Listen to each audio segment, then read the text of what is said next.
Segmentation nikud chamesh nikud alef. Al yit amu ma'uma. Al yit amu ma'uma.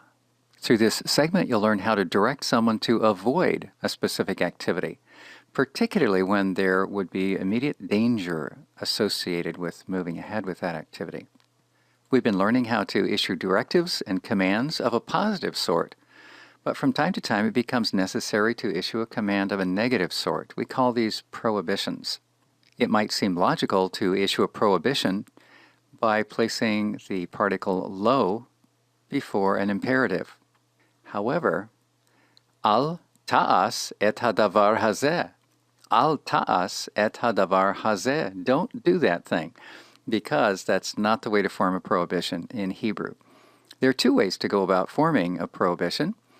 The first will convey a sense of urgency, particularly urgency that arises from immediate concern or threat.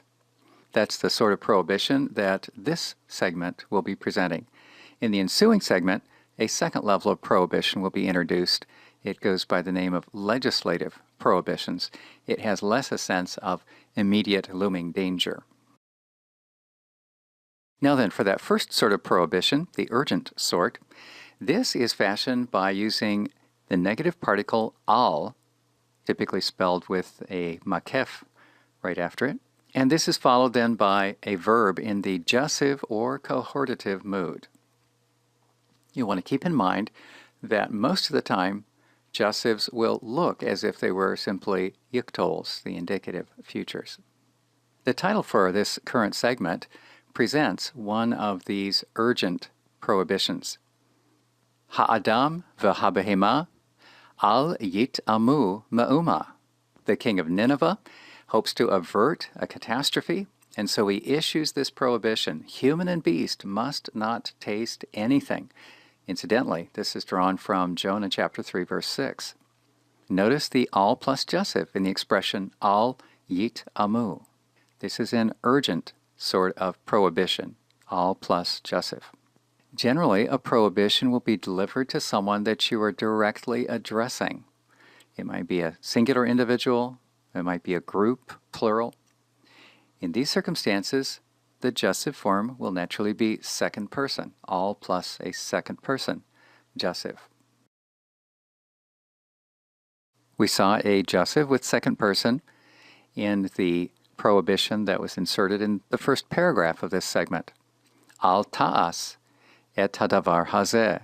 Don't do. Ta'as, second person. It's also singular, second masculine singular. Ta'as you might recognize as a distinctly jussive spelling of the shoresh asa, to make or do. It is apocopated, it's a third yod-hey. We've lost that last syllable. So we have here al plus a second person jussive issuing an urgent prohibition. Don't do that thing. At times, however, you may need to issue a prohibition to deter a person or group that's more remote, not in the second person, but third person. Still, use all plus the jussive, only that this time the verb will be third person, whether singular or plural. This is the sort of prohibition that the king of Nineveh issued when he said, Al yit amu ma'uma. Yit amu is third person, plural, masculine as well. He's saying human and beast, they, third person, must not taste anything. Finally, there may be circumstances where you need to give a directive of a negative sort to your immediate group. First person plural, we must not. Or even to your own self individually, first person singular, I must not. Once again, use al plus the jussive. When issuing a first person prohibition, I or we must not do something, it's also possible to follow al, the negative particle, with a cohortative, whether first person singular or plural.